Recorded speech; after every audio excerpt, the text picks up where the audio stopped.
උතුම් වූ ගම්බාර අප්පච්චිගේම පිහිටයි ඔබ සෑම දෙනාටම. ඒ වගේම ඔබගේ තියෙනා කරදර බාධක දුරු වේවා. යහපතක්ම වේවා. ඉතින් අදත් වෙනදා මෙන් දිගු නිහඬතාවයකට පස්සේ මම වීඩියෝ එකක් ගෙන එන්නට හිතුණා. විශේෂයෙන් මේ වරන් දරුවෝ ගත්තාම කතා නොකරම බෑ. මොකද මේ බොහෝ පිරිසක් පුරුදු වෙලා ඉන්නවා තමන්ගේ මේ යම්කිසි වරම් මාලාවක්ද නැත්නම් අමනුෂ්‍ය දෝෂයක්ද කියලා හඳුනා ගන්න නැහැ. දේවාල පස්සේ යනවා. ගිහිල්ලා යම්කිසි ස්ථානවලින් මොනවද කියන්නේ ඒ හැමදේම කරනවා. ඒ කියන්නේ තමන් තේරුම් ගන්න ඕන දරුවනේ තමන්ට. ඒ කියන්නේ මම සඳහන් කරලා තියෙනවා වරමක්. ඒ කියන්නේ තමන්ට යම්කිසි ඥාති කෙනෙක් දෙවි කෙනෙක් කරහා තමන්ට වරම් මාලාවක් රැගෙන එනවා නම් තමන්ට යම්කිසි කියන්නේ සංඥා එහෙම නැත්නම් පණිවිඩ ලැබෙනවා. මම මුලින්ම කිව්වා වරමක් ලැබෙනකොට එක්ක පූජනීය ස්ථාන ඒ වගේම මේ නාගයෝ ඒ වගේම මේ නිදහන් වස්තු ඒ වගේම මේ පූජනීය ස්ථාන පෙනෙනවා. ඒ වගේම තමන්ගේ ශරීරයටත් විවිධ දේවල් සිද්ධ වෙනවා කියලා මම මුලින්ම සඳහන් කරලා තියෙනවා හැම වීඩියෝ එකකම. ඉතින් ඔයාලා ඒවත් අහන්න.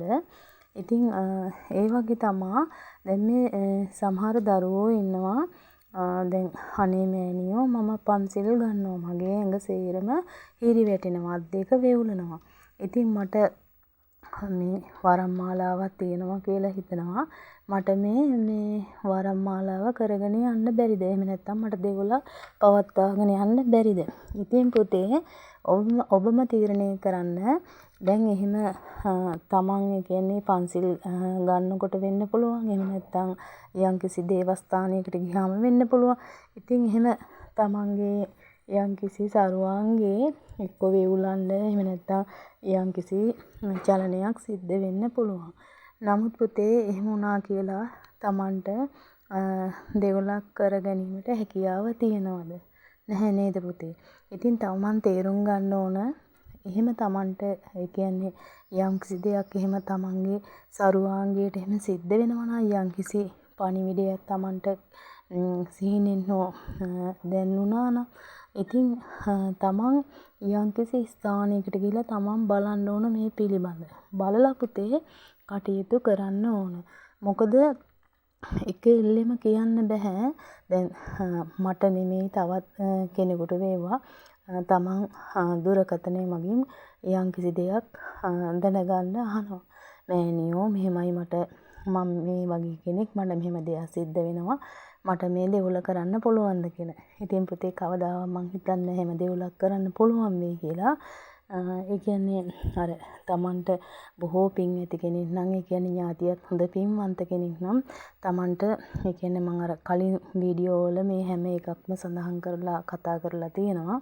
ඉතින් ආන්ගේ වගේ කලාතුරකින් 100ට එක්කෙනෙකුට දෙන්නෙකුට වගේ තමයි එහෙම සිද්ධ වෙන්නේ. සිද්ධ වෙනවා කියන්නේ පුතේ ඒ තමන්ට ඒ කියන්නේ මුලින්ම තමන් ඒ කියන්නේ තමන්ට ඒ කියන්නේ හැකියාව පුතේ තියෙන්න ඕන. ඒ කියන්නේ තමන් මේ වරමක් කියලා හඳුනාගෙන තමන්ගේ ඥාතිය හඳුනාගෙන ඒ ගනුදෙනු කරගෙන ඒ වගේම දෙවොලක් විවර කරගෙන ඊට පස්සේ මේ ශබ්ද පූජාවක් තියාගෙන පස්සේ මේ යහන් ඥාතිය බල ගන්නන මහා දේවස්ථාන වලට ගිහිලා ඉතින් ඒ වගේ දේවල් තමන්ට පුළුවන් නම් ප්‍රශ්නයක් නැහැ. නමුත් එහෙම පුතේ කලාතුරකින් සිද්ධ වෙන දෙයක්. ඉතින් එහෙම නැති වුණොත් තමන් අනිවාර්යෙන් තමන්ට මේ දේවල් සිද්ධ වෙනවා නම් තමන් යම්කිසි දේවස්ථානයකට ගිහිල්ලා එක්කෝ මේ කපු මහතෙකු එහෙම නැත්නම් මේ සම්බන්ධ වෙන්න කෙනෙක් මුණ ගැසිලා තමන්ගේ මේ කාරණා කටයුතු සොයා බලන්න ඕන. එහෙම නැති වුණොත් පුතේ තමන් මේ විශාල ප්‍රශ්නයකට මුහුණ දෙන්න සිද්ධ වෙනවා. මොකද එහෙම නැතුව දැන් තමන් අර දෙවොල් හදාගෙන ඒ වගේම යම්කිසි දේවල් කරගෙන යනකොට තමන්ට මේවා කර තියාගන්න තේරෙන්නේ නැහැ. ඒ කියන්නේ යම්කිසි දැන් තමන් එහෙම දෙවොලක් පවත්වාගෙන යනකොට මේක කටින් කට ගිහිල්ලා ඊට පස්සේ යම්කිසි ජනයා එහෙම නැත්නම් යම්කිසි දරුවෝ තමන්ගේ දෙවොලට පැමිණෙන්න පුළුවන්. ඊට පස්සේ ඇත්තෙන්ම තමන් ගාව ඥාතියෙක් ඉන්නත් පුළුවන්, වරම් මාලාවට එන්න නැති වෙන්නත් පුළුවන්. එහෙම වුණාම ඇත්තටම තමන් අසරණතාවයට පත් වෙනවා. ඉතින් ඒ නිසා පුතේ මුලින්ම තමන් කරන්න ඕන දේ තමයි තමන්ට එහෙම දෙයක් තියෙනවා තමන් හඳුනා ගන්න. ඒ කියන්නේ යම්කිසි ස්ථානයකට ගිහිල්ලා තමන් බලන්න මේ දේ සත්‍ය වශයෙන්ම තමන්ට මේ යම්කිසි වරම් මාලාවක් එන දෙයක්ද කියලා තමන් හොඳින් හඳුනා ගන්න. ඊට පස්සේ පුතේ ඒ හරහා කටයුතු කරන්න. මොකද තමන් යම්කිසි ගුරුවරයෙක් එහෙම නැත්නම් දේවස්ථානයකට ගිහිල්ලා ඒ සම්බන්ධව කටයුතු කරන්න ගියොත් ඒ යන ස්ථානයේ කෙනා තමන් කොහොමත් ඒ දෙයින් කියන්නේ මුදවා ගන්නවා කියන්නේ තමන්ට යහපතක් කරනවානේ පුතේ. අනිවාර්යෙන් දැන් තමන්ට අයහපත් යම්කිසි දෝෂයක් තියෙනවා නම් ඒක ඉවත් කරනවා. එහෙම වරම් මාලාවට එන ඥාතියෙක් ඉන්නවා නම් ඒ ඥාතියා බල ගන්නලා තමන්ගේ මේ වරම සුද්ධ පවිත්‍ර කරලා දීලා තමන්ගේ කටයුතු කරන්න අඩිතාලම යොදනවා. ඉතින් මගේ දරුවනේ සිහිනුවණින් කටයුතු කරන්න කියලා හැමදාම කියනවා. ඉතින් ඒ වගේම තමයි බොහෝ පිරිසක් අහනවා යම් යම් ප්‍රශ්න. ඉතින් මම පුළුවන් ආකාරයෙන් ප්‍රශ්න වලට පිළිතුරු දෙනවා. මොකද දරුවනේ මේ දිනවල මාගේ මේ බිසෝ බණ්ඩාර අඩවියේ බිසෝ බණ්ඩාර මෑණියන්ගේ ඒ දේව මංගල්‍යයට ආරාධනා ලැබුණා. ඉතින් ඒවටත් සහභාගී වෙලා ඒ කටයුතු නිමා වෙලා අද ඒ අඩවියේම කතරගම දෙවියන්ගේ උත්සවය තියෙනවා. එහෙම නැත්නම් මංගල්‍යය තියෙනවා. ඉතින් අද මම ගියේ නැහැ. මට මොකද මගේ දේවලුත් යම් යම් වැඩ කටයුතු තියෙන නිසා ඒවා අතපසු වෙන නිසා මගේ ස්වාමියා තමයි අපිටත් කරේ. ඉතින් ඒ කටයුතු වලට ටිකක් සහභාගී වෙලා එන්න කියලා. ඉතින් මම ඒ නිසා අද ගියේ නැහැ. නමුත් අර මේ දවස්වල පුතේ ටිකක් අධික වැඩ නිසා මට අර සමහර දරුවෝ අහන ප්‍රශ්න වලට නිතර පිළිතුරු දෙන්න බැරි වුණා. නමුත් මම පුළුවන් ආකාරයෙන් මේ ප්‍රශ්න අහන දරුවන්ට පිළිතුරු මේ වීඩියෝ මගින් ලබා දෙන්න බලාපොරොත්තු වෙනවා.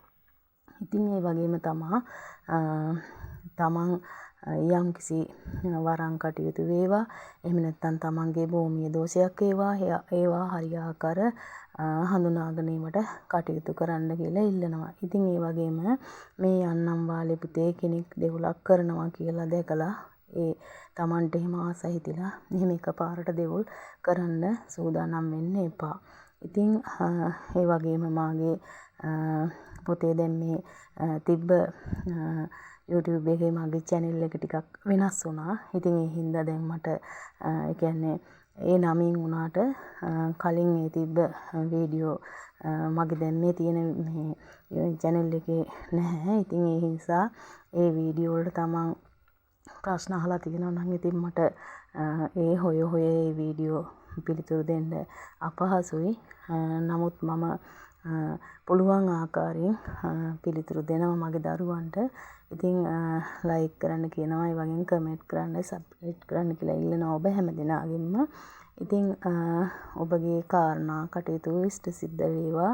ඒ වගේම තමන්ගේ මේ තියෙන ලෙඩ දුක් සුව වේවා, යහපතක්ම වේවා. ඒ වගේම ඔබ හැමදෙනාටම බලකාර දීරකාර මුදල් බාර පට්ටි බාර මගේ ගම්බාර අප්පච්චිගේම පිහිටයි.